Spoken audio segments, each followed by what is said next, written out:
Hello, everybody, and welcome back to the Triple Jump podcast. It's a video game podcast. My name is Ben. My name is Peter. And my name is Ashton. Jing, jingle bells, jing, jingle bells. If you're watching the video version, you will see that we are now in festive attire, and we're surrounded by our wonderful tinsel and our phenomenal community Christmas tree that we bring out every Christmas. Yeah. This is a Christmas tree that was given to us by a collective on our Discord server. It's got little baubles, there's little Billy Rays on there. Yeah. There's little stockings with our initials on them. With this one, I don't know if you can tell from Maybe the not front, from that distance. but the back is filthy because this stocking appeared one day in March outside the front of the office. In the car park. We didn't know it was missing, and it was just in the car park, and we still have no idea how it got there or how it survived that long, if it had been out there since we had the Christmas tree out. But it is a bit filthy on the back, but it lived. It still lived. It lived, bitch, and it's still here. Went, that looks familiar. Yeah. Is that from We were going to do the our podcast, tree? weren't we? We were like, And then I picked it up and brought it inside, and the B1 was missing from the tree. So maybe it had been living outside that entire time. Who knows? Either way, we have now entered December. We have. Which means we're on that Christmas adventure. What have you got there, You can Peter? buy these on the store presently. yeah. This is a triple jump. Again, it doesn't help if you're not watching the video, but this is a triple jump bauble. Bauble? A word they don't use outside of the UK, apparently. They just sort of say decoration or ornament. Yeah. oh, they don't say bauble No. anywhere else. Such a fun word, though. I know. is. So there you go. You can get that. That's on the store. I think by the time that you're listening to this podcast, you probably won't be able to get that in time for Christmas. But what about for next Christmas? What about for next Before you put your tree away and all your decorations might arrive by then, Yeah. stick it in the box. Next year, stick it on your tree. Also, I believe if you're listening at the time of release, there's 1 day left of the Black Friday sale. Yeah, that'd be And right, everything on the store is 50% off, including the baubles, ornaments, decorations, Baubles. whatever they are. Baubles. Also, at the time of release, yesterday we had our work Christmas party. We did. And wasn't it lovely? Probably. Maybe. We don't know yet. Yeah. We're excited, though, because free drinkies. Free drinkies. Yeah. We've got the excited same about issue we had last year, which is that it is currently or has been snowing a bit in the northeast, and I guess will probably continue for the next couple of days. Yeah. Therefore, the party will end with many drunk people trying to navigate icy ramps out onto the street. Last which is year- what happened last time? I fell over and I really hurt my hip and my ankle, and I had to get a taxi home because I Oh. couldn't walk to the metro anymore. Uh-oh. And I blame Fraser for that because Yeah? he started taking us the wrong way to the metro, and then he was like, "Oh, we have to turn If you went a around." different way. And then on the turn around and come back, I slipped over. You might not have hit that patch Yeah, of ice. That exactly, is unfortunate. exactly. So it's Fraser's fault. So It is don't Fraser's listen to a fault. thing that man That says. Scotsman, never trust him. Is what we're saying. This probably isn't physics, but does your metal leg get colder than your not metal leg? You say that, but I can definitely feel the cold more. When there's like a cold snap happening, my leg tends to swell up more. Oh. I can feel it in my knees. Yeah, There's well, a storm coming. I can always feel like a pressure change because my leg will start hurting randomly, and I'm like, oh, the weather's getting cold again. Wow. But it doesn't conduct heat in that It's way. not like it's just cold metal inside. or your like leg. hot. No. But Are it you does. Wolverine? Maybe. Could be. I've not unlocked my power yet. That's exciting. I mean, I Yeah. dread the day when that happens. Yeah. Wonderful. Well, this is our video game podcast. Thank you so much for tuning in. We appreciate you. All of you, in fact, who have tagged us on social media and showed us your Spotify Unwrapped? Wrapped. Yeah. In which we feature on your top podcasts. That's very lovely. Thank you for doing so. Thanks. We appreciate all of your support this year. You've still got a few podcasts out of it. In fact, every single week for the rest of the year. And then beginning next year, you will get podcasts. So there'll be no break in podcasts. But you've still got a few podcasts from us in 2023. Is Yes. the point I'm trying to make. A few things before we get into the show proper. We are, of course, sponsored each and every week by a very real video game adjacent sponsor. They help us keep the lights on here. Any sign of Dead Island 2, the spider? No, but it's really cold, so they're probably hot sleep in somewhere that's nice and warm. Somewhere. Peter has the ad read in front of him now. I have, yeah. Hey, it's the holiday season. It's time to eat a lot of food and have a good time at a dinner table. And one thing that gets eaten a lot this time of year, your turkeys, your geese, apparently. Geese? It's only this time of year people eat goose and then never again. Duck sometimes. Partridge. Yeah. Pear Yeah. tree. Yeah, pear tree Chickens. optional. Chicken. Chicken. Hey, did Poultry. you know? Pheasant. Pheasant. Animal. Did you know Game hen. There's It's also a- pheasant. there's quite a big fashion this year for getting that kind of stuff from sort of around the France-Spain border. Right.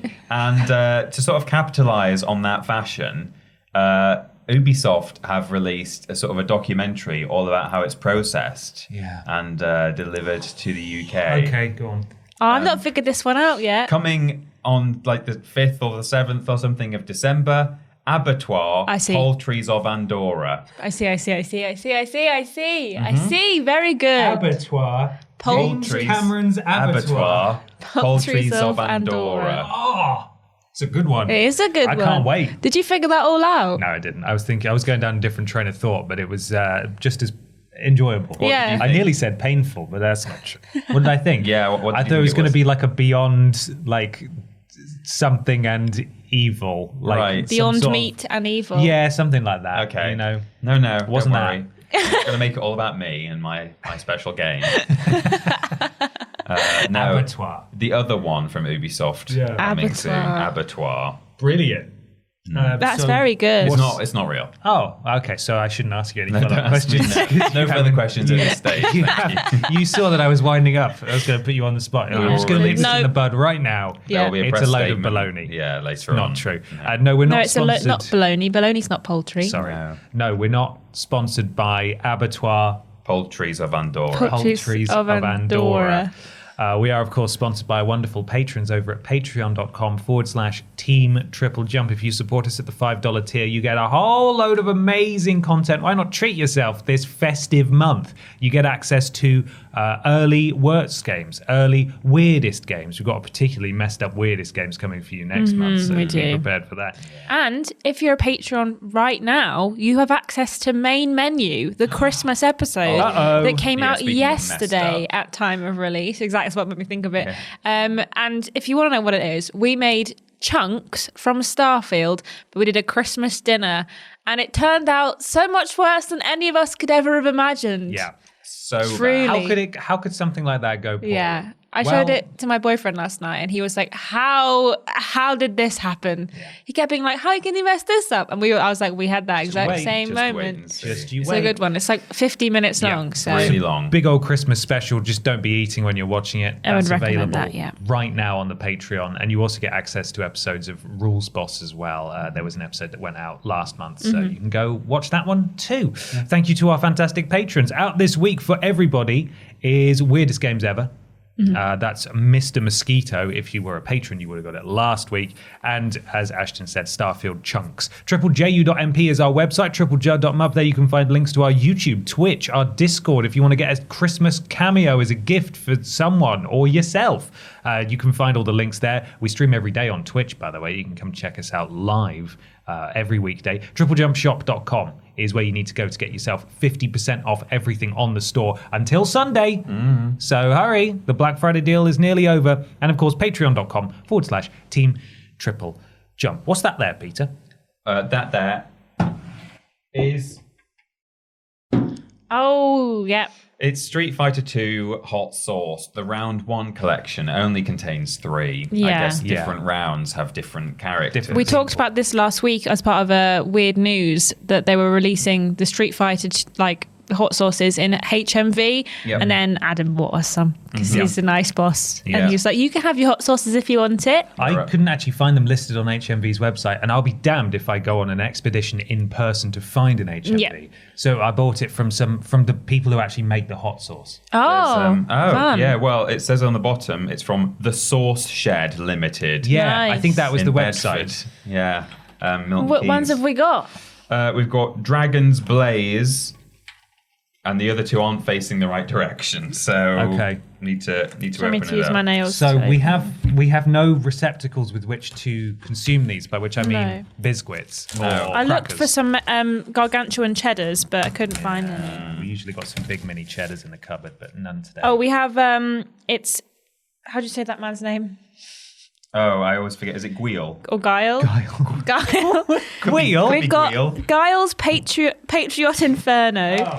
Fight for flavor freedom Guile. with Guile's Patriot Inferno. It's Guile, It's Ashton. Guile now. Guile. Unfortunately, it's Guile now. Oh, that's not even the right one. A robust blend of cayenne and mustard. Ugh. Oh, delivering cyan. delivering That is Cyan. the colour. bold all-American heat. Oh, look at this guy. And then we've Is got this Guile?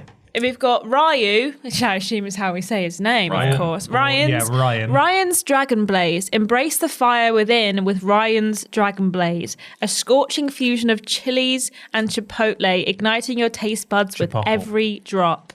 And then Peter has Dalsim's Mystic Serenity. Find harmony in Dalsim's Mystic Serenity. An aromatic fusion of bird's eye chili and spices, soothing and mystifying all at once. Some fish fingers in there. So I All believe, three of them have them doing a sort of fire-based attack or Yeah. a Hadouken Yeah. or something. based on the story we read last time, I think the Dalsim one is the mild one. Right. Embodied in this fiery hot sauce is Ryu's unwavering determination and relentless training. With every drop, feel the power of his dragon punch ignite your taste buds. Whoa. Intense heat of habanero chili infused with smoky essences of chipotle delivers an explosive flavour that reflects Ryu's indomitable spirit. I can't wait to taste the patriotic punch that this is going to add to my meal. Yeah. Allegedly. Your Guile. My It's Guile. 10:35 in the morning. Ashton Should and I I get a both have teaspoon? sensitive stomachs. That's funny so- smelling that one. Yeah. Don't like it very much. Should I get a teasppoon? Because I thought this Oh. would have like a little nipple That on it, smells but it hot. doesn't. It's just March to the beat of boldness with what do we say? Guile. Guile's Patriot Inferno sauce. As powerful as his fighting spirit, this blend showcases the robust heat of cayenne peppers harmonizing with the tang of I mustard. think I was thinking of Queel. Yeah, maybe do get Are a... you? What do you do? I mean, I Are just you going to thought take a you little could. shot? No, absolutely not. Okay. You could get a teaspoon, and I could just pour some into a lid, and we could Dalsim. dip our fingers into. Dalsim. Yeah, this sauce adds a patriotic punch to your meals. So if you're into that, Guile's one might be for you. America. What does that one say? I'll tell you. Find serenity in every drop of Dalsim's Mystic Serenity sauce. A tranquil blend of birds. Oh, you've read this one, haven't you? Bird's eye. Maybe not. No, I read the back where they've got different descriptions on it. Okay. A bird's eye chili peppers and aromatic spices. This creation echoes Dalsim's spiritual aura. Allow your taste buds to journey through a tapestry of flavors, each note carefully balanced to create a soothing and aromatic symphony. Elevate your meals with the mystique of this sauce and let your culinary spirit soar. We could Wow. use this as some sort of main menu, couldn't we? Yeah. It doesn't smell good. No, that one smells spicy. That Yeah, one. it does. It's supposed to. I think it's meant to be the mildest one. I but- don't like this one smell. It's very smoky good. chipotle, and I'm not. Right. There's no teaspoons. Oh, okay. Okay. Thank Obviously you. not implying that you need to fill Take a whole full tablespoon. My tablespoon's filthy. Yeah, so's mine. I'm good. Good. Oh, yeah, that is kind of strong smelling. Right, which one are we trying first? The Patriot Inferno, or is Yeah, that, let's is that try the the Patriot. spiciest one? Do we I think? don't know. How do we know which one's the spiciest? Don't know. Are there any Well- chili symbols on? No. No. Of course not. No. Right.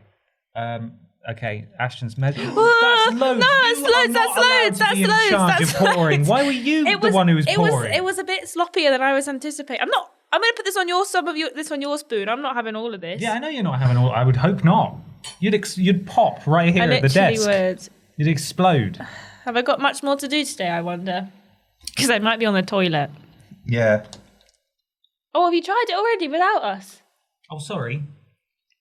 It's definitely hot. Oh my god! Oh my god, I feel so patriotic But it right is when now. you swallow it, yeah. It was all right in the mouth. That's but- the most patriotic I've ever Whoa! felt in my entire life. Oh my god! So this is We may have Guile's. started with the wrong one. Add some Guile to your meal. Yummy, yummy. Okay, cool. Probably would have been nice on chicken. Yeah, that really would have been nice on chicken, to be fair. Whoa. Okay, what we got next? You're not boring, Ashton. Okay, I get it. What's this Which one do you want, Ryu or this guy whose name I've we forgotten? saved Dalsim because he's the mild one, right? I don't know where you're getting that from. If you just remember that from the. Are you I pulling remember that it out from your the ass? article. Oh no, I'm not pulling it out my ass. I am not. I remember it saying that. Okay, here we go. That first one's hot. Yeah, it is. Let's try a little bit. It's not even got much flavour. All I can taste is This meat. one is thick, so it might be... That first one was really wet.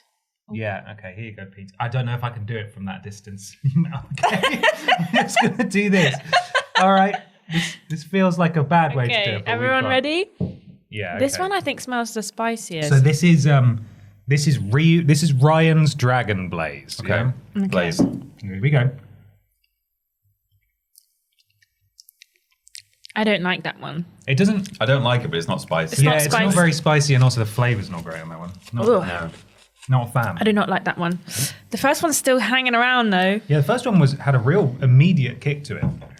Ugh, just like America. Just like America. So An immediate patriotic. kick. Yeah. And hangs around for a little bit too long. Okay. There's that one. This is the Chipotle one, isn't it? No, Yeah, that so was the Chipotle one. I know. so this is I didn't Dalsum. like that one. Clear the palate. You poured your own one. Yeah, but I did such a good job. You this did a time. really good job this time. Great stuff. So we'll get to talking about games really soon. We will. Hang on. Oh, that first one's real. I mean, if you like it Ryu, Spicy. it's Ryu spicy. If you like your spices, then, I mean, I guess go for this. Yeah, I mean, they're pretty good hot sauces, I would Well, say. I didn't like this one. No, I wasn't a huge fan of Ryan's either. So this is No. Dalsim's. But Everyone ready? Yeah? There we go. That's the tastiest one, I think. I like the flavour of that yeah, one a lot. I'd like that Ooh. one chicken, actually. It's a grower. I mean, my tongue is just kind of tingling from the other ones. It's definite. It starts very tomatoey, and then Yeah, it's quite and then tomatoey, it kind of like it's back of your throat heat. I think that one. yeah, it is. Whereas But- this one was like tongue heat, tongue. and this one was not nice. Okay. Well, So there we are. That wasn't an advert for the Street Fighter 2 hot sauces, but they are available now in the UK if you want them. it's in right my there, actually. it's in my ghoulies, They've got some... It's in your ghoulies. What? right at the back of my throat. Is that where your ghoulies I don't know where my ghoulies I are. don't know. I don't know. It's as good a place as any. Yeah. They've got some lovely bottle design. Those are available now if you want to sort of punish someone that you know I've got a with runny nose those. now. Fantastic. Shall we get on to... You're right, Peter? Yeah. I'm just trying to neatly get... Did you just throw yours, Ashton? Or was I there- put it in the plastic. Oh, bag. there's just someone else's blue roll down Oh, there. no, put that good. back. Don't pick that up. Oh, it's that too could late. That could have anything in it. Yeah, no. You good? Yeah, I think so. Brilliant. Well, shall we get on with question one? Yes, let's. Let's. It's a question from Chris McVeigh, who says, "Hi, relevant permutation of BAP. In a strange move for a publisher and a game of this size, Bethesda has begun replying to negative Starfield user reviews on Steam. The goal seems to be explain to people that their complaints are irrelevant and the game is actually really good. It's like when you click on a restaurant on Google Maps and see the owner arguing with 1-star reviews, except now it's a massive company and nobody's got food poisoning. My personal favourite is the one where procedurally generated planets feeling a bit barren is fine because the Apollo astronauts didn't see much on the moon either. Since they surely have to know how thin-skinned this makes them look, my question is, why do you think they decided to do this? Are they genuinely trying to see if they can correct some misunderstandings, or are they just throwing a corporate tantrum about their game that took years to make, turning out to be a bit mid? Thank you, Chris. Thanks, Chris. Thank you, Chris. I've got a write-up here from, I think it was the IGN one that I grabbed in the end. Let me just find it. Yes, IGN. Bethesda is responding to negative reviews of Starfield on Steam. Moonshot is the subheading, whatever that means. Okay. That's Okay. a reference to a thing, maybe. Right. Okay. I don't know. So Bethesda are responding to negative reviews of Starfield on Steam, as spotted by Project Zomboid developer Andy Hodgetts, flagged in a tweet. Representatives of the Microsoft-owned company have been replying to negative reviews. Here's some examples. A player with 56 hours in Starfield wrote, "Boring and overrated. There's a wide universe to explore filled mostly with empty planets. I understand they have to sell you on the idea that this is a whole universe, but that doesn't make the game more fun, etc." Basically just saying it's kind of boring and there's not much to do. And the response was, "Greetings. Thank you for taking the time to leave a review for Starfield. We're sorry you do not like landing on different planets and are finding many of them empty. Some of Starfield's planets are meant to be empty by design, but that's not boring. then it's this is a bit boring. No, it's not. No, you're wrong. And then this is in quotes for some reason. I don't know if it's maybe mentioned in the game by an NPC, but it says, this is still their response. Yeah. Quote, when the astronauts went to the moon, there was nothing there. They certainly weren't bored. End quote. And then their response continues. The intention of Starfield's exploration is to evoke a feeling of smallness in players and make you feel overwhelmed. You can continue to explore. I don't like feeling overwhelmed. No. Why would a game try and make me feel overwhelmed? You can continue to explore and find worlds that do have resources you need or hidden outposts to look through. To provide feedback to the development of Starfield, please submit here, blah, blah, blah. And there's some more examples in this article, but, you know, Starfield, someone complained that there's not much to do. And they put, you can fly, you can shoot, you can mine, you can loot. Starfield is an RPG with hundreds of hours of quests to complete and characters to meet. Most quests will also vary on your character's skill and decisions, massively changing the outcome of your playthrough. Try creating different characters with backgrounds and characteristics that clash or are opposite of your previous character. You will feel like you are playing a totally different game. And it goes on and on, but those are just a couple of examples of some of the things they've been saying. Yeah, there's another one that I quite like about the amount of loading screens. Oh yeah, where they basically, I've got a write up as well here. Where is it? Laments the amount of loading screens. The support team replied, imploring the reviewer to consider the amount of data for the expansive gameplay that is procedurally generated to load flawlessly in under 3 seconds. Flawlessly. Under 3 seconds. Under 3 seconds is also a lie. Yeah. I had lots of loading screens that were way longer than that. Very few of them were under 3 seconds. It's not a good look. No. So I saw something on Twitter, and I've got the tweet here. It comes from @RichNelson, Xavier Nelson Jr., who runs a small indie studio, who said, for those who aren't familiar, this is becoming industry standard because of how important of a role Steam ratings play and the proven ability to sometimes flip negative reviews based off of simply interacting with a user. It's spreading. This is just a very big company doing it. So it's interesting to note that, like, this is not something new. Like, we often see games replying to reviewers and people's opinions. Normally, if it's like, oh, thanks for letting us know this is an issue, we'll fix it. And they do that now because there is proven, like, evidence that it does help flip Steam rating reviews. So it could be that that's why Bethesda are doing it. They're wanting to try and flip these reviews. But the way with which they are doing it is so strange. Like, it's not like a small indie dev being like, thanks so much for playing our game. Like, we'll get that, you know, those changes made. Like, it's thanks for letting us know. We appreciate you playing anyway and leaving a review. That feels genuine. What Bethesda are doing feels like they're so angry and they're just kind of being like, well, if you'd have played the game properly, you would have enjoyed it more. Well, also, it feels like they're responding to criticisms of, like, fundamental parts of the game. You know, if, like, someone was reviewing a smaller game and said, like, oh, yeah, there was, like, a really annoying bit that happened in this place, or, like, I've spotted this bug, or I'm not keen on the mix of the music or something like that, you know, the sound isn't right, a developer could respond to that and say, thanks for this, we're working on the audio mix, we've had similar complaints or whatever it is. But if someone is saying, Starfield is boring because there are 1,000 planets and loads of them have nothing on them, and I'm not enjoying the core gameplay because the quests are dull, or whatever it is that they're saying in that kind of, in a broader sense, Bethesda aren't going to start changing the makeup of the universe or like the simple like gameplay loop. I think they're just coming on to say, that thing that you don't like, we're not really going to do anything about it, but it's good. Don't worry. That thing that you're saying is still a good thing. So yeah, I don't know. No. It's not ideal. There's a meme that we were all looking at earlier, which is the clip from The Simpsons where Milhouse is crawling out of. I can't remember the context. Do you remember what it is? It's like a mattress fort. That I think Homer's got some other attraction. It's like the trampoline, or from some episode where he's made a thing, and he's like built a couple of like sideshows around it, and one of them is a fort made of trampolines. So Milhouse is mattresses. Crawling out of it, and it's labeled Starfield, and he says, "This is boring." And Homer replies and says, "No, it's not. No, it's not." And that's it. With the Bethesda logo over his face. Yeah, so that's very much the tone that it's sort of giving off here. Yeah. Is that it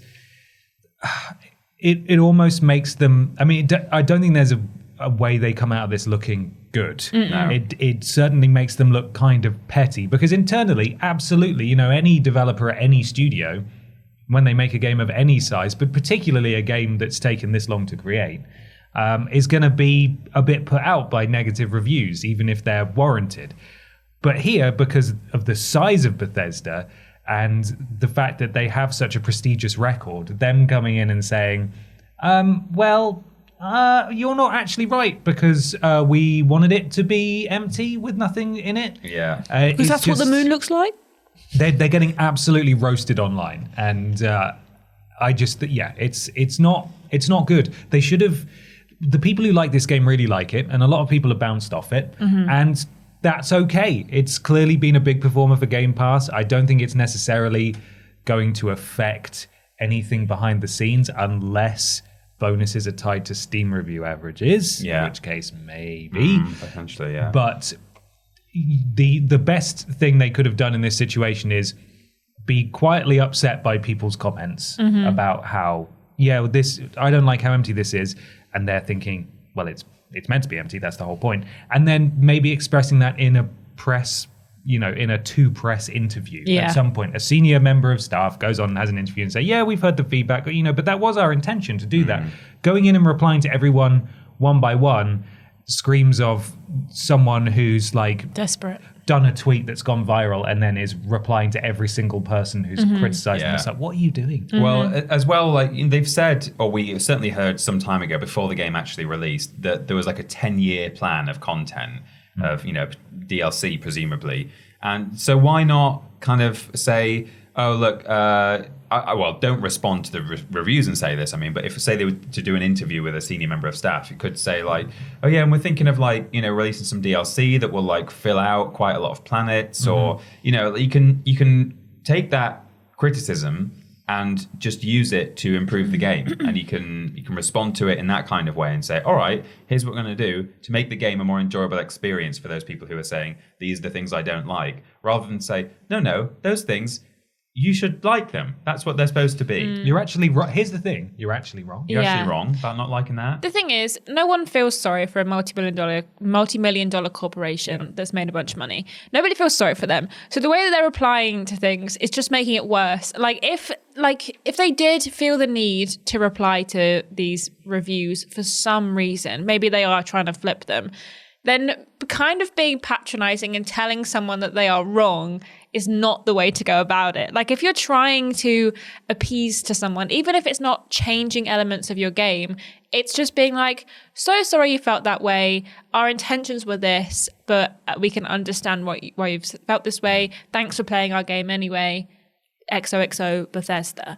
Yeah. That would have been better, but it's also the tone with which they're replying to these as well. Yeah. It's very petty, and it feels very patronizing, that they don't think we can play their game properly. It's very strange. It's not normal, and the fact that they're being called out about it with major gaming media outlets and still doing it is so weird. I'm just imagining two people whose job it is to reply to all of these Steam reviews, just locked in a room, don't read the news, just keep replying, just desperately trying to reply to all of these. They've clearly got templates as well, because I was just looking at that article again, and some of the later examples in that article just use the same things, the quote of when the astronauts went to the moon, so they're just sort of regurgitating the same. It doesn't feel like something that Phil Spencer would be on board. No, I don't know whether it's, and it's probably not this, but I don't know whether it's because they only got nominated for one Game Award. They've not really won anything. No one's really talking about Starfield anymore, and the Steam reviews weren't overall not looking amazingly positive. I'm wondering if they're damage controlling right now. There's a small panic that the game is I don't know if it's underperformed. It may have not done, but we don't know. It had a really strong launch, but I don't know. It did. I don't know what the staying power. And you can say that there's been a major drop off, but that's just how it is with a single player campaign. People are going to stop playing it and play something else when they finish the game. So that is kind of irrelevant. But I think that there is maybe an element of Bethesda's social media team right now, or PR team, that is kind of panicking in the sense that people have stopped talking about Starfield, and it's not had quite the impact that they were hoping it would have. And I wonder if maybe this is just them kind of trying to fight the fires that are popping up all over the place by attacking the Steam reviews to see if they can flip that to be more positive. And this is why it feels even worse, because they should know better by this point. And if it is a matter of pride, because this is a game that they've said numerous times that they've always wanted to make, and they've been making it for over a decade, and it's had loads of delays and stuff, and then it's come out and the reception hasn't been overwhelmingly glowing, unlike most of their previous projects. And then they've also got the kind of disaster that is Fallout 76, and you know, just re-releasing Skyrim over and over again. I could understand how internally that could be A, upsetting, and B, there might be, as you said, a need for some kind of damage control to repair the image of, like, we're Bethesda Game Studios or Softworks or whatever the developer is. We make the best RPGs on the planet. Yeah. But this is like, if you could have picked a way, essentially arguing with individual reviewers on Steam is like it's not it. So it's weird. fixing it in a No Man's Sky kind of way. And even if you don't, fixing may not be the right word there, but like iterating on what you've already got and putting more stuff in and engaging those reviewers or those issues and complaints in a productive way, rather than saying you're wrong about this, rather than we hear you. All you need to say is, oh, okay, well, we hear you. Yeah. Say you're wrong, because it's not good. It's quite telling that we're talking about this as an actual podcast question rather than just it being one person's weird news. We had a lot of people submit. We did have a lot, because it is weird news. And, you know, in the past we have covered stories where it's been like, oh, silly developer or silly publisher has done this silly thing. Oh, you silly boys or girls. But this has like become more of a story than a throwaway. It's because it's so baffling. Yeah, it's kind of backfired, I think. Again, we don't quite know what the intention even is there, but if the intention was to genuinely try and improve the game's sort of public-facing image, then I feel like this hasn't necessarily worked out in their favour. No, it's very strange. Oopsie. Yeah, we'll have to see how long this will continue. Yeah. And how much more unhinged the replies can get. And also, I think it's only going to encourage people to leave negative reviews. Yeah, I think there's going to be a big backlash see what to they can this. bait Bethesda into having to respond to. Just sort of put obvious falsehoods up there, like, actually, I heard that the astronauts were really bored. Yeah. They were really bored. They were really bored on the moon. Yeah, they got there. There's nothing here. This is crap. Like, that's the same outpost I saw last on the other place. I'm excited to talk to James Jenkins about it on the Game of the Year podcast, because I feel like if there's a Starfield fan among us, it's got to be him, because I've still not spoken to him about Starfield in since the first couple of weeks it came out. And speaking of which, patreon.com/Team Triple Jump, we will soon in the next month be polling you for your Game of the Year to go alongside our Games of the Year in the first episode of 2024. So if you want to have your voices heard, is Starfield your Game of the Year? Are the reviewers wrong? Yeah. Let us know. The numbers will not lie. No, they won't. But it will be interesting to see what James says, because I do feel like the game it's hard to remember, years later, but I feel like it's had less staying power than Skyrim. I still see more about Skyrim. Yeah. I'm still seeing more about Skyrim. I mean, even Fallout 4, I think, was more kind of remained on, Twitch and social media for longer than Starfield seems to have done. So dominated the news cycle for 2-3 weeks, and then I've just not heard much. And I know there's a lot of algorithm-based stuff there as well, but even so, it just doesn't. I mean, we had content plans for Starfield that we have sort of shelved or put on ice, because we were like, let's just wait and see if this has anywhere near the interest after a couple of months that Skyrim had, and it doesn't. So remains to be seen. Well, it's time to move on to a brand new section. It is, yes. Came up with this in the shower last week. It's called What We Play In. Oh.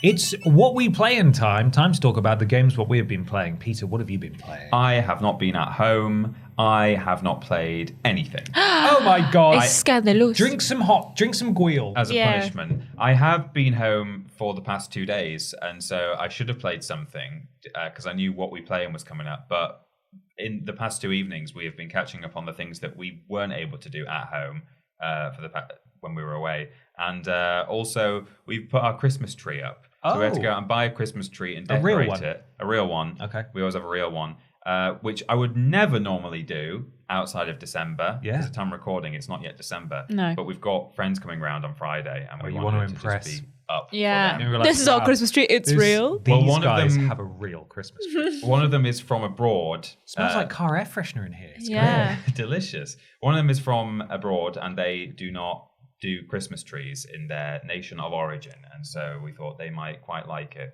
to see a tree in a house. That's crazy. Yeah. What is wrong with you guys? Crazy guys, what are you doing? Yeah. So all I've done is put my tree up. So there. Lovely. Shrug. Shrug. Ashton, what have you been playing? I've played a few things this week. I played some more Super Mario RPG. I'm like probably about 45 minutes from the end of that game. That's very specific. Well, I think I'm in like the very like final area now, and it's just a matter of like getting to the final boss and doing it. I have actually been really enjoying it, and it's just a nice kind of palate cleansery game. Like I'm just absent-mindedly walking through and then doing the same attacks on all of the enemies. Like, I'm playing on baby mode, so it's pretty easy. Baby Mario. But yeah, I've been really, really enjoying that game. And I want to talk about something right now. So on stream, when I was playing it, they do this thing every now and then where there's like a Yoshi and an egg, and then it spins around and you have to find the Yoshi and you double up your like coins and experience. Okay. And on stream, I was like, oh my God, I'm really good at these. I haven't messed any of them up. And then I messed it up. And then in my other playthrough, my current playthrough, I've not messed it up one time. I've been like I've been nailing it every time. And it does. So is it like where they mix up? Three and you've got to find which one it is. I had to do that on a stream recently, and I was like, oh my God. Like just before I picked it, I was like, wait, actually, I might be wrong here. But unfortunately, I was all right. Yeah. I also played some Baldur's Gate 3. I've been playing that this week, and it's currently all I want to play. It's kind of become the thing where I'm like, can we play Baldur's Gate again, boyfriend? And he's like, okay. And I've been really enjoying that. I'm playing as a barbarian, and she's called Layla, and she's very cool. She has a big hammer at the moment. And I've been playing some Gotham Knights, and can I just take a minute to rant about something that's really been winding me up this week, if that's all right. Thank you so much. Gotham Knights is rubbish. It's bad. It's a bad game. And do you know why? What's really, really been winding me up? So I've been playing it in local co-op, and I've been playing as Batgirl, and MB has been playing as Nightwing. And the thing is, that really pisses me off is that I'm playing on his save and I can't open any doors or do anything without his permission. I press X on it and it says Scrambled Ashton needs attention. And I'm like, yes, I do, but not right now. And I keep saying, suggest a host, open this door, suggest a host, talk to Harley Quinn. And it's really winding me up. And whenever we enter into a cutscene, even if I've got there first, it's his character on my screen as well. And I'm like, why would you make a game which has 4 key players that you can't really customize? So they're not like, oh, well, can't put all your character models in. You already know the character models, they're yours, you made them. And there's 4 characters in this game that are in the story. So why are my character not in the back of a cutscene? Why isn't she involved? Why is she not the one talking? It's like, Nightwing's here. And I'm like, and so is Batgirl. She's right there. And you've written it so she can be there. And it makes sense that she's there. So why isn't she there? Why not? And then you go on Baldur's Gate 3 and all your characters, no matter what party you've got, customizable characters, are in the background of the shot, listening into the conversation, or you're having different conversations at different times because it's a game in which you can play with someone else in an environment with a campaign. Why does Gotham Knights not do that? Do you know what else doesn't do it? Borderlands 3, and that wound me up as well. Gotham Knights needs to get its flip together because it's not very good, and it's upset me because I was really excited to play it, and now I'm not going to play it anymore out of pure principle. And I got so emotional that my throat went funny, so I'm annoyed about that.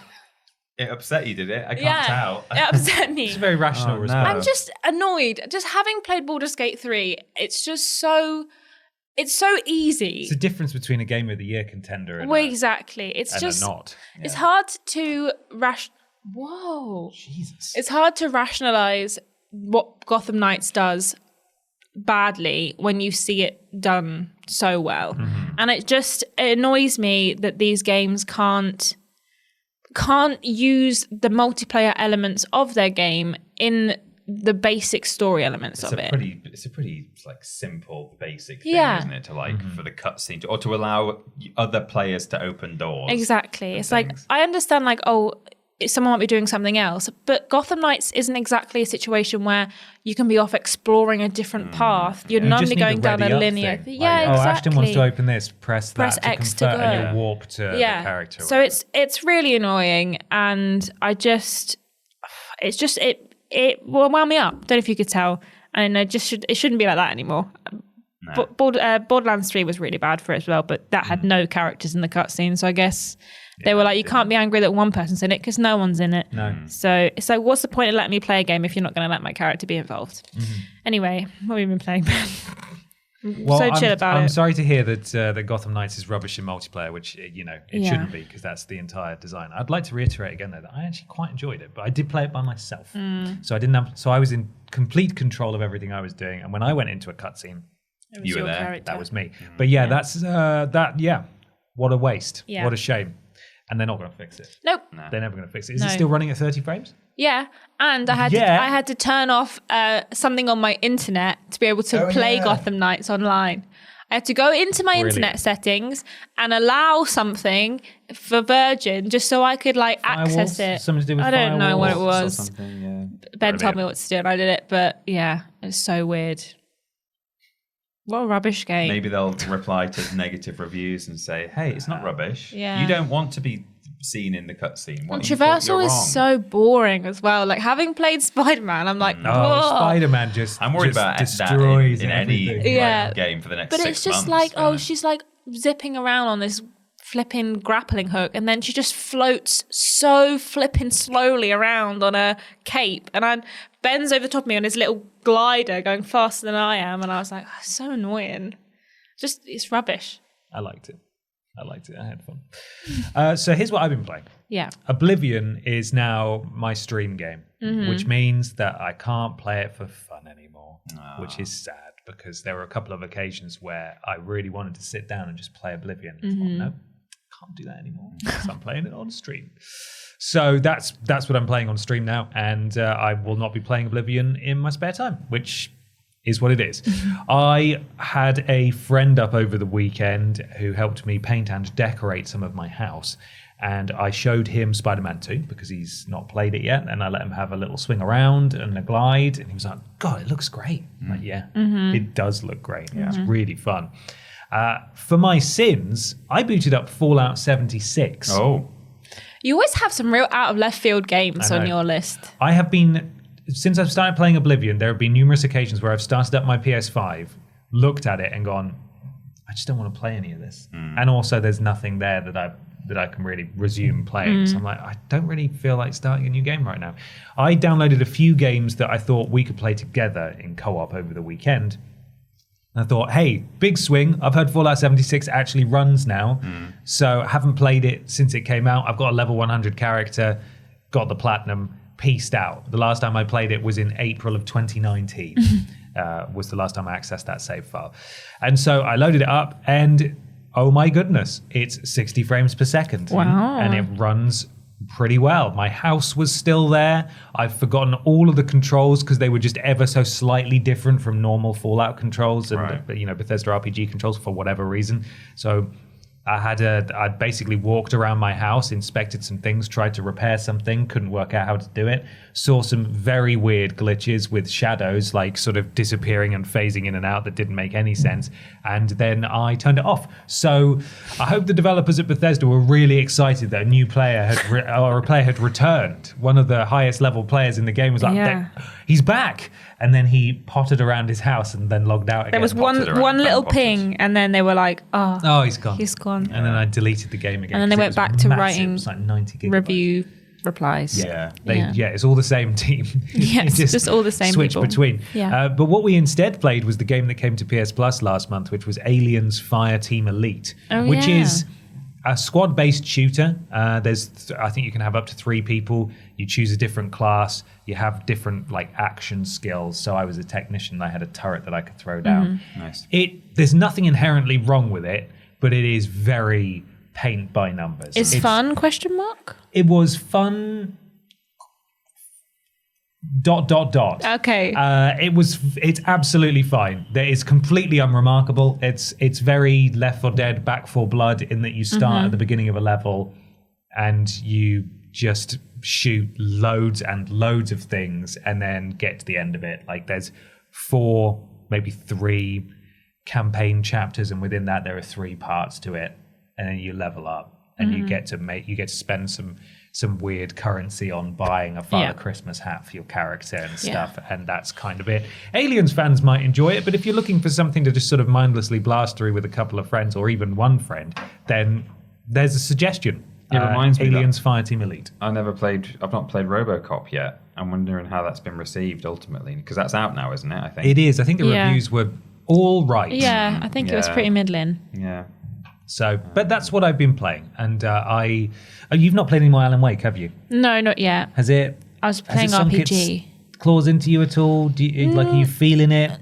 I don't think so. I think that like when I played it the last time, obviously I stopped playing it so I could play Super Mario RPG, and that did sink its claws into me a little bit, and now Baldur's Gate 3 has. I think I just couldn't, I just wasn't really into it. I think I just wasn't really getting on with the gameplay as much as I kind of hoped that I would. I think having played Control, I thought, I can handle a bit of like supernatural, spooky stuff. But I might go back to it before the end of the year. But I haven't really felt the urge to go back to it yet. So when the praise just exploded for that game, I was like, I've clearly got to play Alan Wake 2. And then since I've sort of cooled off a little bit, and then it's not really taken you that much. And then I was like, as we talked about on the podcast, this ultimately I haven't played Alan Wake 2. Oh, I thought you bought Alan Wake. The first one. Oh, I thought you bought Alan Wake 2. No, I haven't played the first one, so I was playing the first one. Sorry, not to confuse I thought you were talking about Alan Wake 2. No, sorry, the first one. Oh, okay. All right. Well, there we are. I'm sure you never said 2, but we just assumed it was Alan Wake. Yeah. No, I needed to play the first one because I'd never played it, so I went back to play it. I wasn't a huge fan of the first Alan Wake either. But I know ultimately it's pointless because it's the difference of like 3%. But I was very surprised to hear that the Xbox version was in the 90s and the PS5 version was in like the 80s. Well, like we said last week, the PS5 version had like 65 way reviews, more and reviews. the other one had like 15. But I'm wondering if this, because time is limited, and I know I've just talked about going on my console and not playing Fallout 76. Yeah, and then playing Fallout 76. I'm just trying to weigh up, like, is it worth it? Am I actually going to like it as someone who didn't really like Alan Wake 1, and then Control also kind of did not blow me away the same way everyone else. I think it's a little different from those two, though. The way it looks like it's a little bit more shootery because you play quite substantially as the FBI agent exploring the supernatural world. It's never appealed to me that even the first one, I know that the second one has been lavish with praise, and there are clearly some like significant moments that people are citing over and over again as like, this is a huge, achievement in gaming or something. I don't know. I've still not seen the actual spoiler of what it is. I just know that there's a moment or two. Yeah. But there's just something about the supernatural sort of quite dark. I mean, visually dark, like a lot of darkness, kind of thing that just doesn't appeal to me that much. I don't mean too spooky for me either. I just mean like, I don't know. I found the plot running through Alan Wake and Control completely baffling as well. Like I found it really hard to keep up with what was actually happening. So I mean, this isn't me crapping on the game. I'm just genuinely weighing up. Should I take the plunge? Tweet me. Let me know. Do you love Alan Wake 2? Is it better than Control? Because if it's not, and I didn't really leave Control feeling all that overwhelmed by how amazing it was, then I'm wondering if I can skip past it. It's just amazing to me that I went from like, I've got to play this to, I don't know that I'm going to like it actually. So let me know. Is Alan Wake 2 really all that? I'd like to hope that it is because everyone seems to like it, but I'm just not sure. Just not sure about Alan Wake 2. And you haven't even been playing it. And No. For some reason, for the past few weeks, I thought you've been playing it. Last week you asked me if I'd finished it, and I understood the ending, and I said I've not finished it yet. And then you both were like, apparently the ending is really confusing. And I was like, okay. Yeah. Well, I'll tell you when I get there. Completely different wavelengths, obviously. But there we are. That's what we've been playing. Let's move on to question 2. This comes from Josh Lees. G'day to today's BAP formation. What do you all think about the prospect of voicing your own characters in the future? On one hand, it sounds really cool, but part of me thinks it would be a cheap gimmick to avoid paying quality voice actors. I think I'll stick with professionals doing the talking, but interested to hear your thoughts. Cheers, Josh Lees. Thanks, Josh. If you're very confused about what I'm talking about, let me tell you. It comes from Gamer Ant. That's him. Game Rant. By Hello? John Paul Jacquin, or something like that. Joaquin, thank you. Squeal. Electronic Arts has patented a technology that could allow gamers to voice their in-game characters. The patent is the latest in EA's effort to introduce innovations in the gaming industry. A report from Very Alley Gaming indicates that EA have patented a technology that allegedly enables players to make their in-game characters communicate using their voices. According to the patent, the technology EA have patented will use a synthesizer module, a voice converter, and a vocoder to replicate players' voices and have their in-game characters say what players want using their own voice. The technology effectively turns players into their gaming character's voice actor, which could lead to various results. The process behind the technology starts when a player inputs what they want their character to say into a synthesizer module. Very Alley Gaming mentioned that the input data can be text, allowing players to type in what they want their in-game character to say. The module then produces some source acoustic features that serve as the voice or style the game wants, in this case, the players. Afterward, the synthesizer module will send the acoustic features to a voice converter, which then melds it with the player's target speaker, embedding to replicate the player's voice for the in-game character. Essentially, you type in what you want to say, it takes your voice, and then your player character says it to the other characters in the game. Hello, my name is Ben Potter. Yes. They'll Franken-sentence your voice together. Yes. But we don't know how it's going to work yet. We don't know if you have to sit there and import a bunch of your voice.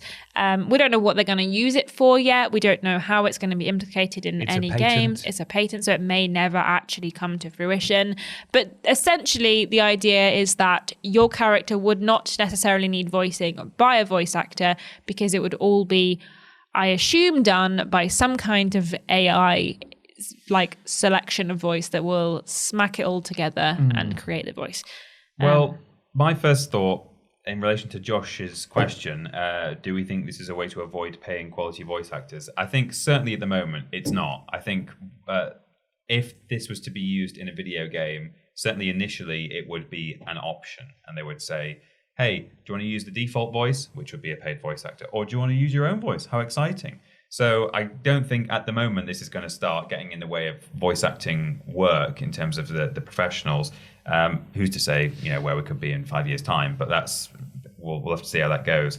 I think this is weird, and I think it could work well enough in instances like sort of creator wrestlers and things like that in a game where perhaps it doesn't matter so much if you are a little bit removed from cinema grade voice acting delivery, and if it occasionally glitches out a bit, which surely it's going to be doing. Yeah. Again, we're talking about if this is actually ever used. We'll just assume that it is going to be at some point for now. But in the early days, this is going to be wonky. It's going to be all over social media. Voices sounding a bit weird, just delivering a certain syllable wrong, or something. But in something like a wrestling game or a sports game, something like that, you could probably get away with it. Whereas if it was a super cinematic game, hey, there's a new Batman coming out, not by EA, but whatever. There's a new Batman game coming out, and you can be Bruce Wayne, or it can be, Ben Potter is Batman. Yeah. I am the knight. Yeah. And that would just be bad, I think. I can't see that going well at all. So I think, there are places where this could maybe be implemented reasonably well.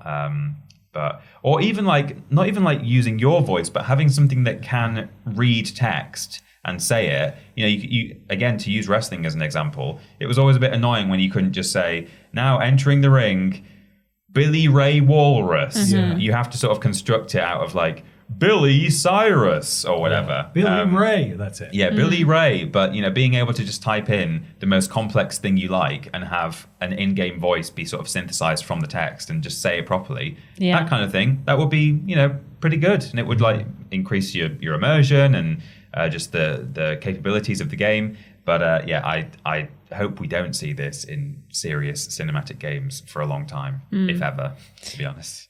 Not to sound like, I don't know if it's all mums or specifically my mum, in a sense of I would not like to hear my own voice coming out of the television. Yeah, a lot of people don't like those voice. I think I don't mind the videos that we do, they're fine. But if I'm trying to, if the character is replying and it's not my words, that would really freak me out, I think. Yeah. But I think it's a strange idea, and I worry that it gives players too much power. But we'll see what happens. Have enough power. Yeah, because what if they feed someone else's voice into it and then make them say something bad, voice record it, and then send it out and be like, look what this person said. That gives me the fear. A bit like when was it Nolan North was doing the NFT thing where you could own his voice. Troy Baker, sorry.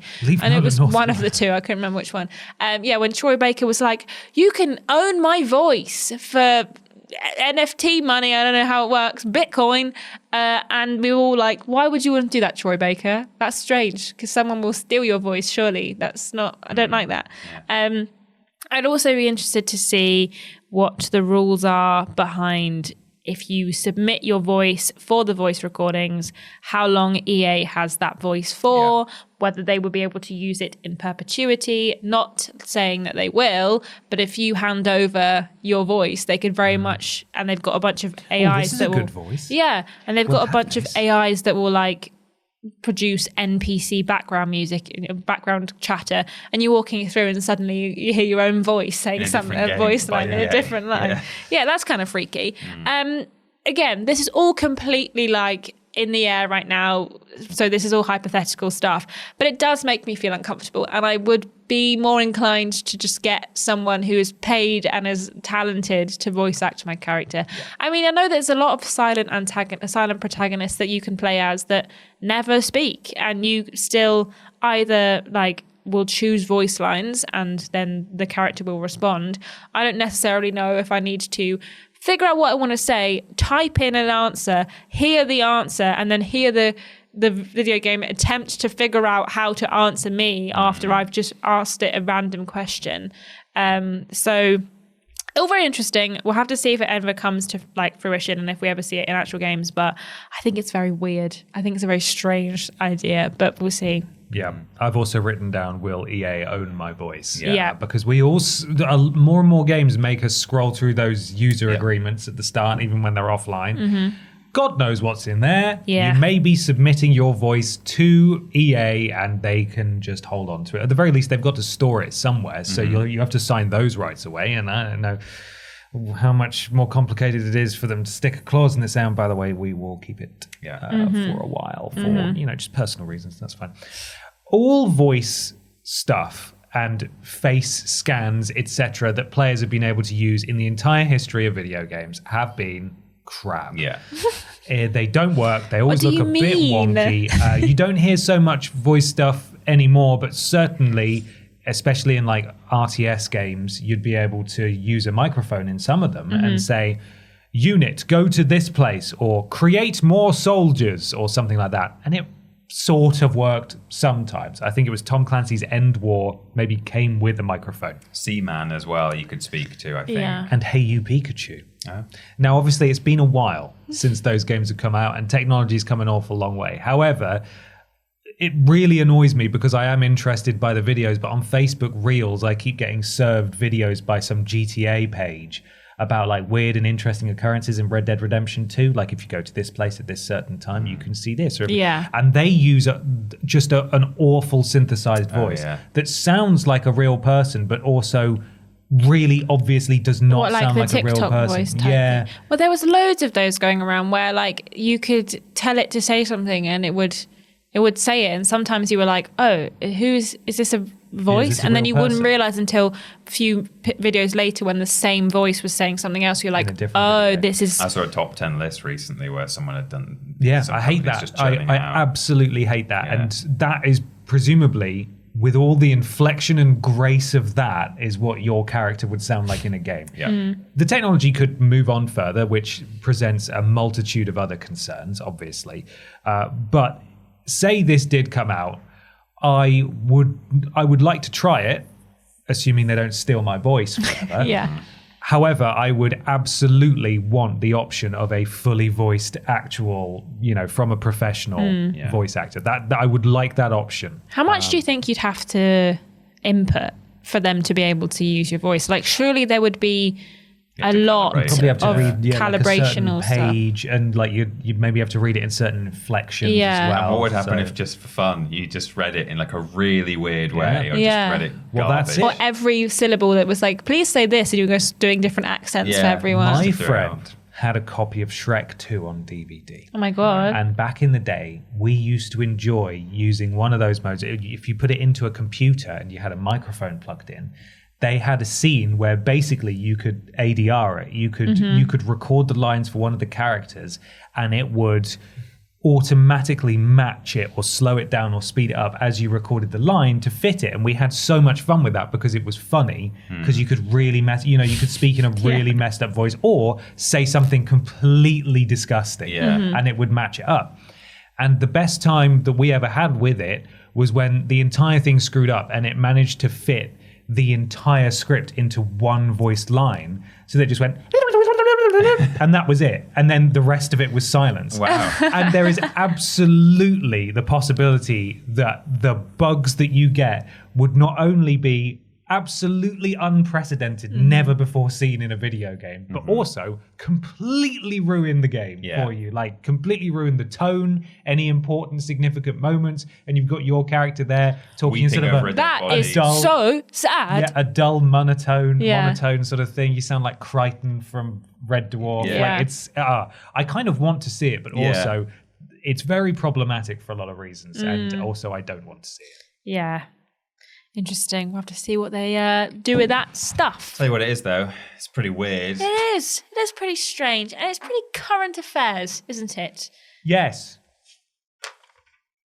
Are you going to say it? It's weird news.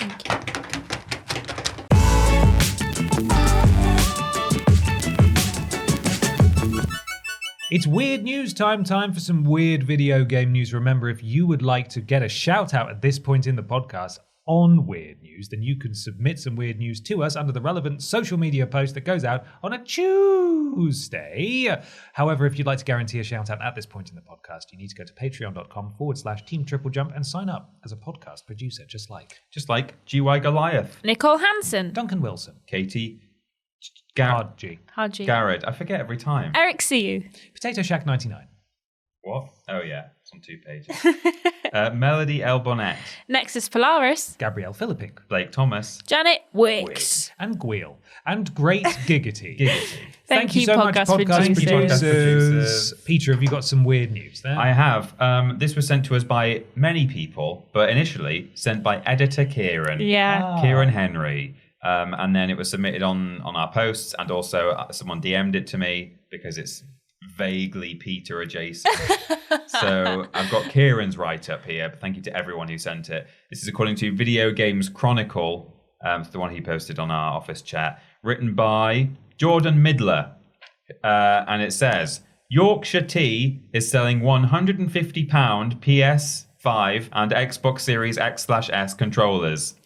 The controllers will come with a certificate of authentication. Wow. There are lots of brands I would jump at the chance to own a weird branded controller. Like if you could get a KFC PS5 controller, I would probably buy that because it would be funny. Not so much with the T. No, me neither. Doesn't do Also, much why is for it £150? Yeah, That's too much. That's a lot. You get a certificate though, right, Peter? Yeah, Bit I paper. do. About it. I'll tell you all about Tell it. us. The thing is, I do quite like the art on. Yeah, it does look quite good. on a box of Yorkshire tea. It's just like some nice fields and people playing cricket. But do I want it on a controller? And do I want the words Yorkshire tea on there? No.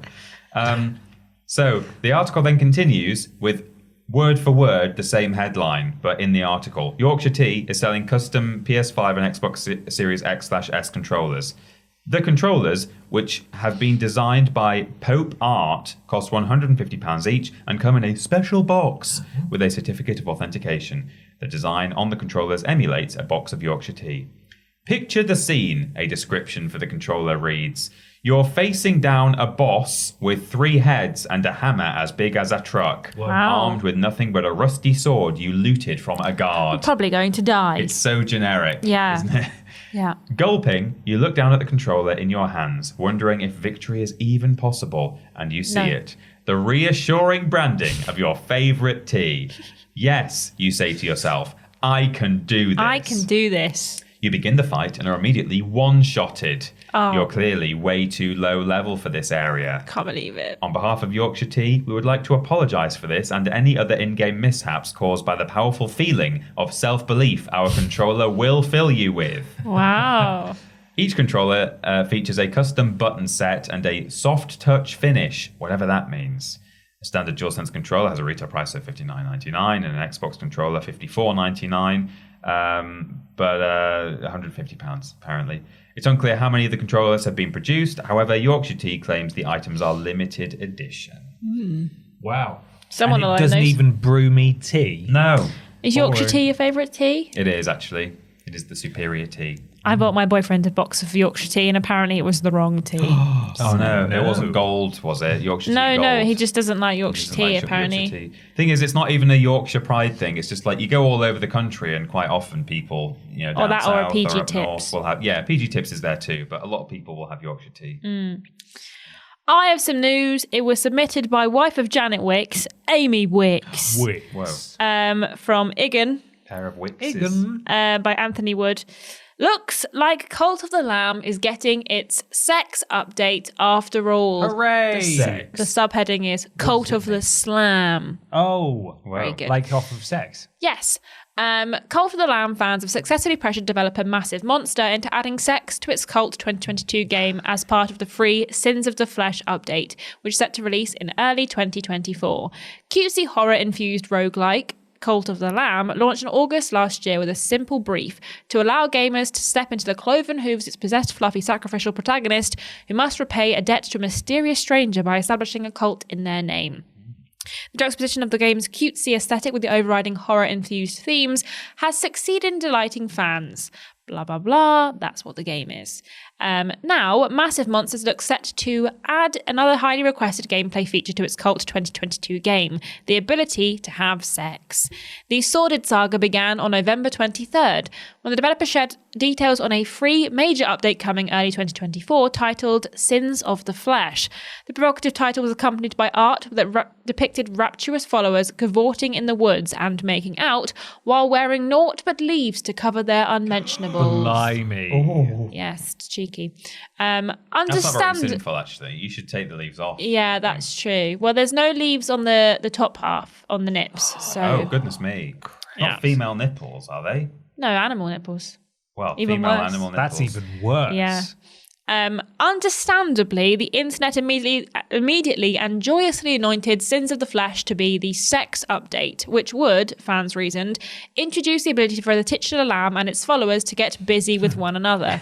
Titular. The outpouring of smutty joy caused some fans to grow concerned about the impending update could render Cult of the Lamb unsuitable to play in front of their children, which prompted a massive Monster employee to reassure the community that this would not be the case. Massive Monster's the developer, right? Yes, It's not they are. a Massive Monster employee, yeah. Also, you'd think also that probably if sex is implemented in any game, it would be an option. So if you're playing Yeah. with your kids in the room, Just maybe don't have press sex. Yeah. press A to have sex. But Yes. Don't worry, the sex update is more of a meme in the community, replied developer account massive_CM on Steam. One some people are really running with, and then I think that's meant to be an emote. The age rating hopefully won't change after this update, as we have made sure the content adheres to guidelines. Obviously, everyone is different, but I doubt you won't be able to play in front of your kids if you do already. In a twist to one of 2023's most unexpected narratives, Cult of the Lamb developers have seemingly had a change of heart after posting earlier today they would indeed introduce sex to the game if it hit 300,000 followers on the platform by the end of the year. Wow. As of writing, the sex update is a go, with Cult of the Lamb sitting on over 322,000 followers and rising.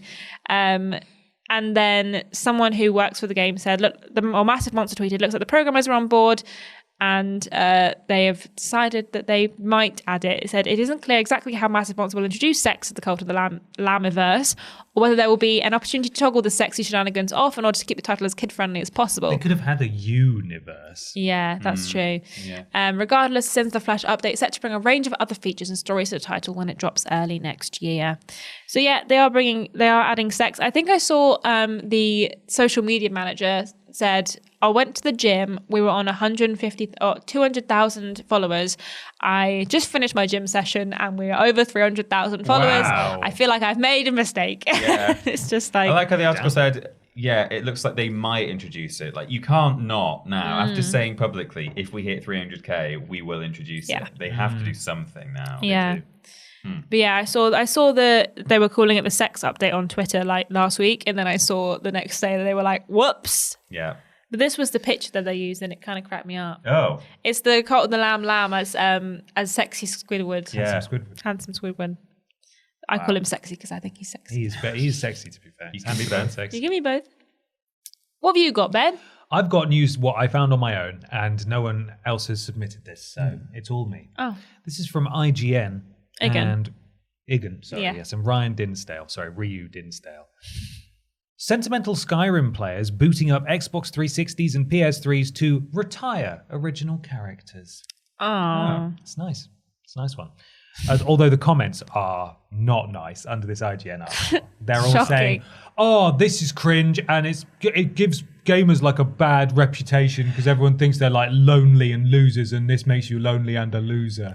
Like, my God, you're the one in the IGN comment section. When you said you were bringing in Skyrim news, I thought it was that story a couple of people sent in where someone has killed every killable thing. Yeah. 296,000 gold is the highest bounty I think you can get in the game. So someone's found that out. Good stuff. A wave of the Elder Scrolls V Skyrim players are getting a little sentimental and booting up their old Xbox 360s and PlayStation 3s to retire their original characters. Skyrim is now more than a decade old, 12 years, 2 weeks and 6 days to be exact, but remains in player consciousness as much as it did at launch, unlike Starfield. Bethesda's beloved role-playing game lets players explore a vast open world, fight great evils, and become a living legend, not to mention build a house, get married, and have kids. Several players... The sex update, yes. Several players are currently taking that role-playing one step further, however, by revisiting their now veteran adventurers and retiring them. Though this isn't a particularly new concept for RPG fans, the current trend was triggered by Scutaria on Reddit. I'm scrolling. This is going to sound cheesy, sentimental, and a bit much, but hear me out, they wrote. I recently found my old Xbox 360 where I first played through Skyrim. My total first playthrough. No strategy, no game plan, no knowledge or lore. I just went for it. It occurred to me that this account that I spent hundreds of hours on was just sitting there waiting for me to pick it back up at any moment. This little Skyrim dude saw me through high school and part of college, and I just left him sitting this whole time. So I decided to get back on the 360 to retire my old guy. I took him to his custom-built house and put him in some Emperor clothes, put all the weapons away, and sat him at the table, saved the game, and shut it off. Gave the virtual dude some closure and said goodbye to my first playthrough. It weirdly felt kinda nice. Before you laugh at the idea, give it a try. And then all the commenters are saying, loser! You're a loser! And then it goes on to say the post became very popular on the subreddit, and lots of people did a very similar thing. Although... That's something I would do, to be honest. Yeah. Where was it? Let's see. There was someone who was basically evil.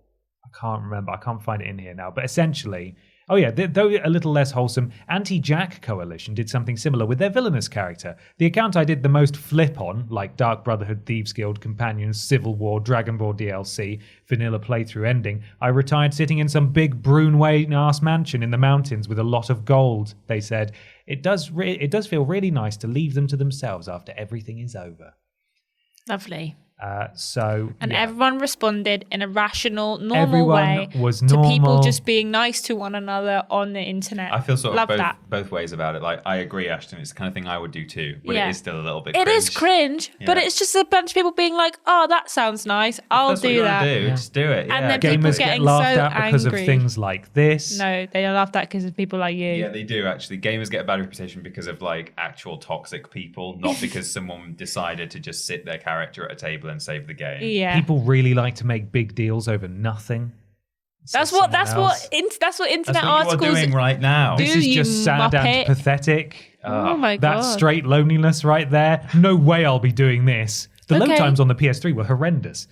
Lots of just rational and nice people on IGN. Yeah. It is definitely. Love it. It's a little bit cringe, but it's also, you're role playing a wizard, my dude. Yeah. Get over yourself. So there we are. That's my weakness. Wow. That was quite nice. That was quite nice. Thank you. You're welcome. Should we move on to something rather large? Yes. Some call it the Big Disc Onion.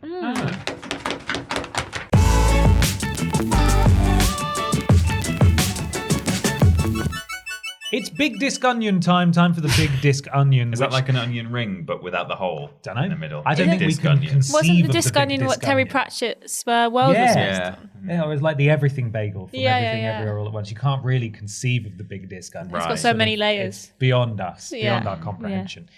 Brett Moore brings us the Big Disc Onion this week. Hello, Bap. With the GTA 6 announcement coming up soon, what features or mechanics would you like to see them incorporate? Maybe returning features like changing how your character looks and plays, like in San Andreas, or more mini-games like driving taxis and ambulances. I personally hope the storytelling is as deep and interesting as RDR2. Thanks for all your hard work. Tell James Jenkins he's got my vote at the James Awards. Keys. Thank you, Brett. Thank you, Brett. So I want to correct myself because I feel like on numerous occasions I have said that the Hauser brothers have left Rockstar. That turns out not to be true. Just one of them? It's just the one Hauser, actually. Ah. Sam Hauser is still there. Dan Hauser, the writer of their various games, has gone, which may impact this, but we'll talk about that more in a second. Sam Hauser is still there as the head of everything. He's been the executive producer on loads of the games. Maybe the only thing that triggered me, that triggered this to me. What am I You trying to say? triggered? I'm a little bit triggered. The only thing that brought this to my attention was the fact that I'm about to quote from Rockstar's website in a post dated the 8th of November that is signed off by Sam Hauser. And I was like, what? But you left. I thought, no, he's still there. Next month marks the 25th anniversary of Rockstar Games. Thanks to the incredible support of our players worldwide, we have had the opportunity to create games we are truly passionate about. Without you, none of this would be possible, and we are so grateful to all of you for sharing this journey with us and to all of our staff for crunching. In 1998, Rockstar Games was founded on the idea that video games could come to be as essential to culture as any other form of entertainment, and we hope that we have created games you love in our efforts to be part of that evolution. We are very excited to let you know that in early December, we will release the first trailer for the next Grand Theft Auto. We look forward to many more years of sharing these experiences with all of you. From Sam Hauser, Keys. Keys. This is now, I mean, we already knew it was happening because there was that massive leak last year. In terms of what we already know about GTA from those leaks, it will be coming back to Vice City and its surrounding area. The in-development names for the two playable characters are Jason and Lucia, I'm not sure, and you will be able to swap between them, but it'll be more of an instantaneous thing rather than a zoom all the way out of the map because they're going to be kind of like close to each other at all times. Yeah, and it's then kind of AI a Bonnie and Clyde situation. That's the basic pitch. So we know the broad strokes, and now they've come out and said, yes, obviously, this game is happening, and we're going to get a trailer really soon. Maybe at the James Awards, maybe not at the James Awards. They might do their own thing. Hopefully they'll let the James Awards happen beforehand, so they don't just, because it'd be a bit of a dick move, because they will dominate the news cycle, and it would steal all of Paul Jeffrey's thunder, and that's not very fair. No. So either be at the James Awards or don't, but do it after. So, Peter. Yes. What would you like to happen in GTA 6? Well, I have heard rumors. People have rumored that like your character will age just constantly, or characters will age through the game, and that you like have to get your hair cut and stuff like that. And if you don't, your hair just gets really long. Like Red Dead Redemption. Yeah, exactly. And I don't like that kind of stuff. I don't like either having to do basic like hygiene and maintenance in a video game.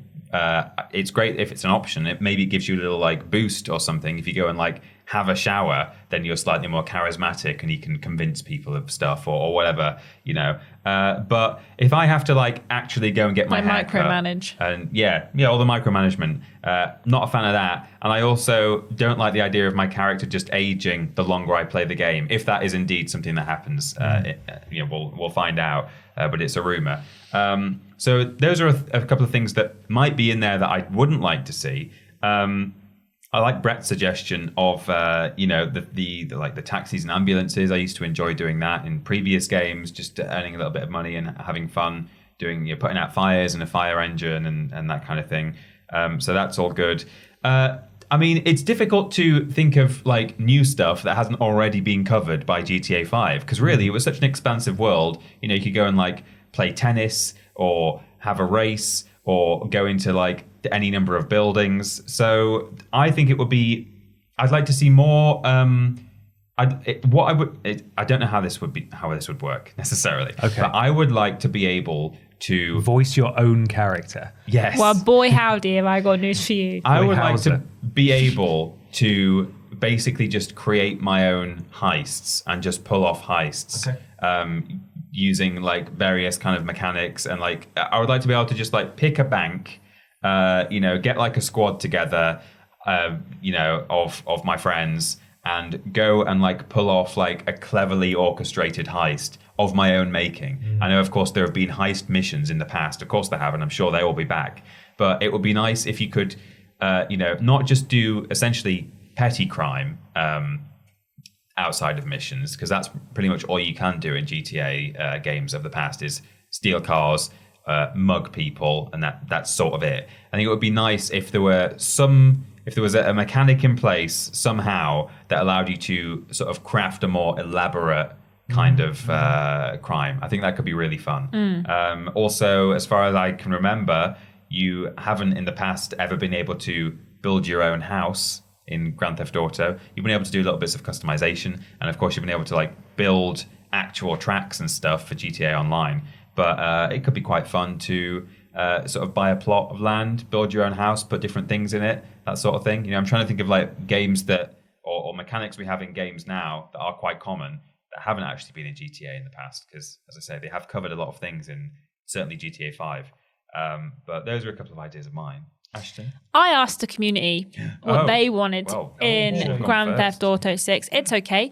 And I got a lot of comments. There was a lot of people. So I've just kind of summarized what I saw a lot of. I didn't realize, and I don't think that a lot of people did realize, that there was set characters already. Right. I didn't. How did you know that? I didn't know that. It was in the big leak from last year. I see. There was a Latina character and another character, and those are their as it said, they're in development names. Right. Okay. I didn't know that, and I don't think many people did either, because there was quite a lot of people saying that they would like to create their own character for the story. There was a couple of people saying that they didn't want to play as a woman. Of course, that would be awful. But there's some people saying that they would like to play as a woman. A lot of people asked for local co-op campaign because there obviously isn't always kind of a few characters in it. Well, I'd say always. GTA 5 had a few characters to choose from, so there was local co-op questions. There was a want for additional single-player DLC instead of only GTA Online extra content. Lots of people saying that they kind of didn't want a GTA Online situation in the same way that they had with Grand Theft Auto 5. There was a lot of people saying they didn't want any microtransactions, which I understand, but you live in a world where they always exist. Yeah. And also, lots of people saying, my favourite phrase, no wokeness, please. No wokeness. No wokeness. What does that mean exactly? I don't think they could define it. I wrote the word yawn after I wrote no wokeness, because if you use the word woke, unironically, you need to take your head out of your ass. But what I would like, outside of the community stuff, a lot of the stuff they said were things I would like. I love a local co-op game. Despite what I may have said earlier about Gotham Knights, I do like a local co-op game. Scrambled Ashton wants attention. Scrambled Ashton wants attention, and I would suggest that you open the door. Scrambled Ashton wants to take this car. Yeah. Every time you want to punch someone, Scrambled Ashton get in a wants car. to punch Scrambled Ashton wants to hit the brakes. Press the button. Yeah. Scrambled Ashton would like to walk 4 paces forward. I would like that. I would also like to have more interactivity in the world. I'd like there to be kind of more goings on, more like shops or bars or places you can visit and go into, a little bit like the bank situation, like being able to kind of organically go and do things that aren't necessarily just you can do this when this mission is active. There was loads of places in Grand Theft Auto 5 that would have been really interesting to explore the inside of, or have the opportunity to kind of go and do like missions in there, but obviously weren't given the opportunity to. And again, I'd like some of the more cool online content that we got for GTA 5 to also be in the single player, like the heists and like running your own kind of criminal organization that you can gain money from while you're doing it. Like picking if you want to be into money laundering or drugs or other such things, and owning a club that you can use to like as your base of operations where you can gain money which you can then spend on things. I would like that. I enjoyed that element of Grand Theft Auto 5. Is the tinsel going? It's on its way. Oh, Merry Christmas, sad face. But yeah, that's what I would like in Grand Theft Auto 5, and I also agree in the sense of I would like no microtransactions, but I'm a realist and it's not going to happen. And you don't want it to be woke. And I don't want a single woke thing. If they even say he or she once, I'm going to kick off. Yeah, I'd like it to be asleep. It's not woke. So asleep. Yeah. So the crazy cheats need to come back. Oh yeah, we need cheats. We need silly cheats. Silly cheats. I am personally not too sure about multiple protagonists. I didn't dislike it in GTA 5, but I did find that I never switched characters unless it was for a mission. That functionality was sort of wasted on me. I get that it was very novel, but also the process of switching was very slow. And if it's a lot faster this time, then that's not an issue at all, I suppose. So that'll probably be okay. I think they should make a separate download/install for the online versus the single player. I think they should be totally separate. We've spoken before about how this game could be a live service nightmare where it's a combination of both. And I sincerely hope that's not the case. That's not very them, but obviously GTA Online has been printing money for them for over a decade now, or close to. So, but then hopefully they know that they can just do that again and continue to print money. Fingers crossed. They don't have to do the live service because they can do separate. But I would like it to be, it may be annoying for people who want to play both, but I would rather it be a separate application. Because originally you couldn't even, if I'm remembering rightly, you couldn't even switch to online as you were starting up the game. You had to load in, and then from the character select wheel, where you had Franklin and Trevor and Michael. The top one was your online character, and that is how you went into online. And then, of course, the online didn't bloody work at launch, so that's another thing they need to fix. So I think separating all of that, making sure it was separate. Or even like Call of Duty do, where it asks you which bits of the install you want to do, rather than like 2 separate applications. Because that would be nice to be like, I don't want this thing. It would be a huge file to have all of it on there. Yeah. So furthering my point, I would like there to be a total separation of online and offline unless it's on very specific terms. So, for example, if you did create an online character, or maybe when you start up the game, even if you want to opt in for online, it makes you create your online character almost immediately. Say you own a particular apartment in GTA Online. Maybe your online character in the offline version is wandering about in that general vicinity, or is in that area, or you could see them on the streets doing stuff, or maybe bump into them as part of the story. But I don't want there to be any creeping in of GTA Online elements into the single player offline game at all. I do not want that. Co-op, as you said, is a really good idea, especially if it's a Bonnie and Clyde kind of situation. I don't see why you shouldn't be able to invite a friend to run around and rampage in your private online city, or offline city, as it were, and do the missions together if those two characters are together for the whole thing. And maybe it's a bit like other co-op games like Resident Evil 6, which is the best Resident Evil game, where there are several points where you split off. So depending on which character you play as, you experience a different part of that mission because you have a different objective. That could be pretty cool as well. For all of its many numerous sins, Saints Row let you expand your criminal empire by purchasing lots and putting businesses on them. Yeah. Like you were just talking about with the criminal enterprise stuff. That could be really cool if it was done way better. Because that just gave you a list of chores to do in order to level up your thing. Whereas here, the ability to buy property and actually run a proper criminal organization would be pretty cool if that's the direction the story ends up going in. And also, much like we were promised with Cyberpunk, and maybe that's been fixed or kind of swept under the rug for now, the city was meant to feel way more alive than it actually ended up feeling. Like it does feel better now. That's good. There were lots of buildings where it was like, I'd love to be able to walk in there and see what's going on. This shop looks weird and futuristic. I'd love to go in there, even if I can't buy anything, and just look at it. A bit more like that. Make the world feel. Rockstar have always done an amazing job of making their worlds feel alive. And if this is the next big sandbox game, I'm not saying you should be able to go in every building, but certainly a lot of buildings you should be able to go inside. I think that would be a great thing for immersion. Another thing I've thought of is, and I'm sure they will do it because they've done it for, well, I think since San Andreas, maybe since even Vice City, is to throw in some of the weird, rumored, urban myth, strange stuff that always finds itself into the GTA community. There's always is there a UFO? Some people say they've seen a UFO, but no one knows if it's there. Or is Bigfoot walking around in San Andreas? We're not sure. And then you see nowadays, because we are so connected and we have instant sharing of actual game footage, it would be less there would be fewer rumors and more just instant confirmation. Here's footage of this thing I found. But with the Bigfoot, it was someone's got a screenshot of what they saw, and it's is that a mod? Some people were modding it in, and some people were saying this is not modded. I saw something, and I really enjoyed that whole aspect of the GTA community. And I think more of that is always interesting. Yeah. And it's fun to watch people decipher stuff on the subreddit. There was a whole Mount Chiliad conspiracy in GTA 5 that people were working out for months and months, and that's always super fun. I also would like some slightly more likable characters would be nice. I didn't enjoy Trevor at all. We've spoken about this before. No.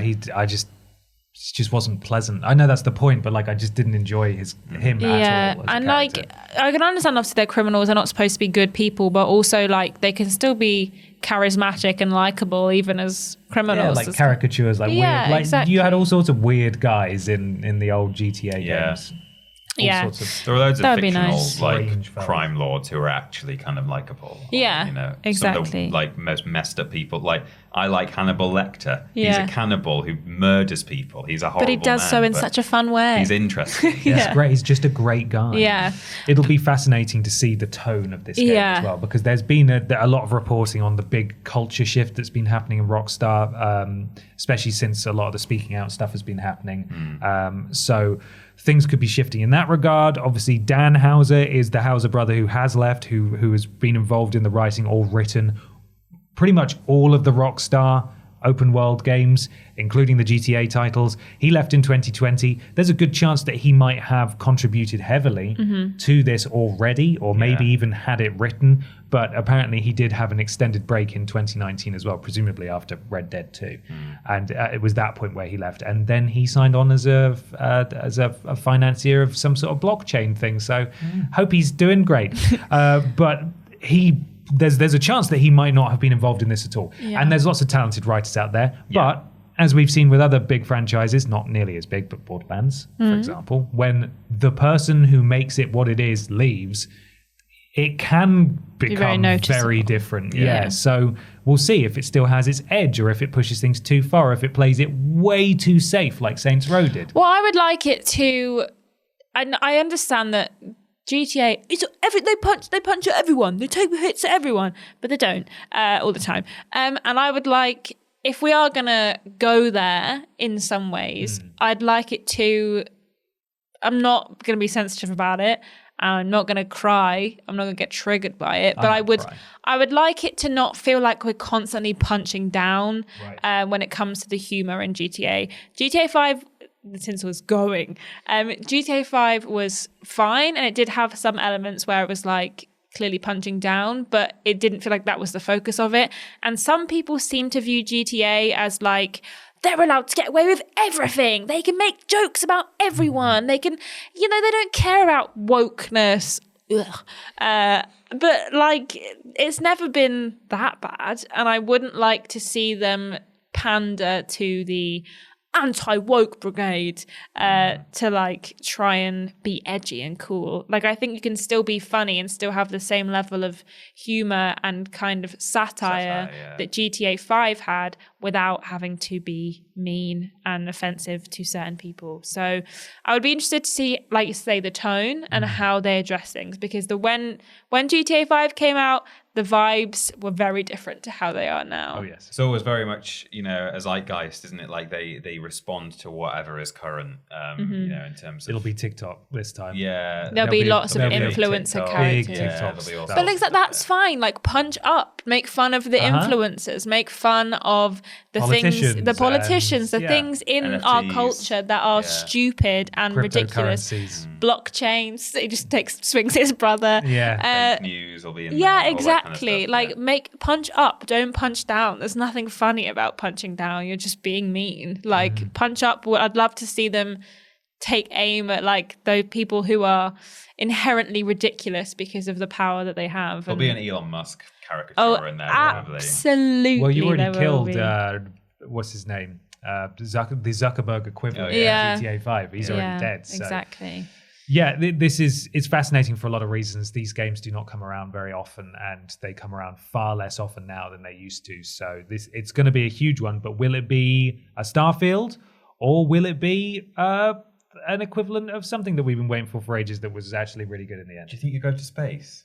Because, like, oh my god! I mean, literally the final frontier. Someone will take off in a dick rocket. They've done submarines. Oh my god! There'll definitely be a dick rocket. There will be a dick rocket almost in GTA. Because they did aircraft in like Vice City. That was when helicopters came in, and then they've done like the giant construction vehicles. They've done the jet fighters and stuff. They've done jets, obviously. Blimps. They've done a submarine. There's not really any other type of vehicle other than an actual rocket. Yeah, it wouldn't surprise me if that's where they go next. I would like to see how they tackle the world of the 2020s in terms of like what they make jokes about, and there's so much content that they could take stuff from. Absolutely, things. Yeah. There's lots of really interesting things to satirize for sure. But we'll see. What do you want to see from GTA? And don't say wokeness, anti-woke, whatever. I don't care. It's tiring. It's exhausting. It doesn't matter. What fun gameplay features do you want? That's what's most important. Will the game be fun? Let us know in the comments below. There's lots of other places you can find us on the internet as well. Peter's going to tell you about a couple of them right now. You can find all our content at youtube.com and twitch.tv/Team Triple Jump. All of our videos on YouTube and almost all of our streams on Twitch, but occasionally little special treats on YouTube. And if you are watching us on Twitch and you've got Amazon Prime already, you are paying for a Twitch sub. You might not be using it yet, but if you're paying for it, fool. You're paying for it. If you have a look at your Amazon Prime, there's a sub there that you can redeem on us at no extra cost, and you get all the benefits of having paid for a sub, like a chump. Whoa. Chumps if you're paying. Thank you very much for paying for subs. Strong language. Oh my gosh. Twitter, Facebook, TikTok, and Instagram, on all of which we are at Team Triple Jump. If you want to get in contact with us, if we are in your top 5 on Spotify Wrapped, do tag us and let us know. We always love seeing I like seeing who we're mixed with. Do you know what I mean? I like seeing what else you guys look at. I'm like, oh, it's us. And then Podiots. Drag queens. Crazy. Love your vibe. And we also have patreon.com/Team Triple Jump. Don't forget, a new episode of Main Menu went out there yesterday at time of release, and it's very good, if I do so myself. It is. Yeah. triplej.mp, that's triplej.mup. That's our website, Triple Jump. Go check it out. That's where you can find links to literally everything that we do. And why not leave a 5-star review on your platform of choice? It helps something to do with Al Gore's rhythms. If you don't leave us a 5-star review, we'll come in and we'll argue with you, because that's apparently okay now. Yeah. That's what happens. The reason you thought it was boring was actually because you weren't listening well. Have you tried? Have you tried? Have you tried changing your ears? When the astronauts went, when they listened to the Triple Jump podcast, they were really bored as well. Yeah, and they said it was fine. Yeah, it was all right for them. What's the difference? Peter, what's the sponsor for this week again, please? Coming soon from Ubisoft, a documentary all about Christmas turkeys from sort of France, Spain. Abattoir, Poultries of Andorra. Very good. Fantastic. Thank you so much for watching / listening, everybody. We'll see you next time. Bye. Bye.